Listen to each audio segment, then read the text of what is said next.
What would I do in a zombie apocalypse? This is the opener for the Dead Matter crowdfunding campaign. A true sandbox survival horror game, good-looking 3D graphics, fight for survival in whichever playstyle fits your best, settle and defend your home, expansive crafting, barricade system, live off the land, explore, scavenge, and so much more were promised. Damn, this sounds like a really awesome game if you ask me, and spending $35 for such a game in 2020 wasn't that much. It was the middle of the pandemic, we were all bored and sitting at home trying to find something to do, apart from working, you know, and of course apart from starting streaming. So I bought this game and oh damn, I was disappointed. My bad, I didn't refund anything to begin with. The alpha was so boring and the performance-wise horrible to say the least, but hey, it was an alpha. I was telling myself, give it some time. It felt more like a tech demo for the Unreal Engine, but no more. The assets looked like stock or taken from games like Phasmophobia. The lighting was bad. I was wandering around, found an empty house with another player approaching me.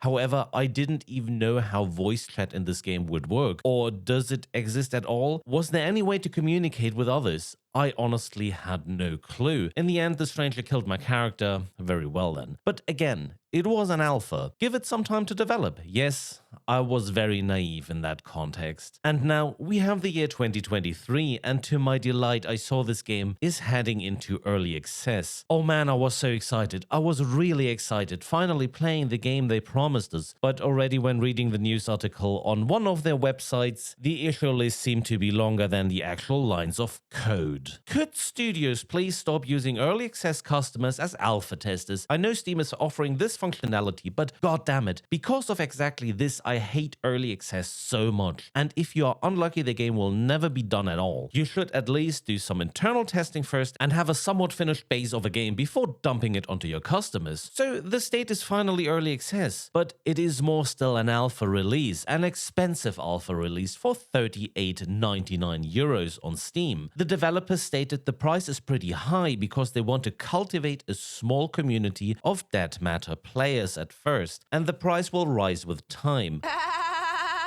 For me, it really sounds as if they are more out of money and need to get more cash as quickly as possible. And please don't fall for that. You gained around €1.5 million using Indiegogo and another 280,000 Canadian dollars over Kickstarter. If you cannot build a huge sandbox survival RPG, start smaller. Convince gamers to invest in your game before just demanding more and more. Be transparent on what is happening. Release a roadmap. Talk to your community and don't lie. We all get that game development is hard. Maybe a project is too ambitious, but it is the mindset some need to work on. I talked to someone the other day who said people should be nice to the studios and the publishers, and while I agree that some might be toxic and maybe even overly critical, issues like these have to be talked about. The calculation is simple. You are offering me a product and promise something. I give you money and expect a working product and fulfilled promises. Simple as that. The reviews are all other than positive, with extensive lists of issues players are facing, and recommendations are to just play RuneScape or buy WinRAR instead. Low FPS mechanics broken. The game is absolutely no fun to play. The inventory menu, for example, reminds me of fucking Tarkov. I hate Tarkov so much. That is one big pile of shit.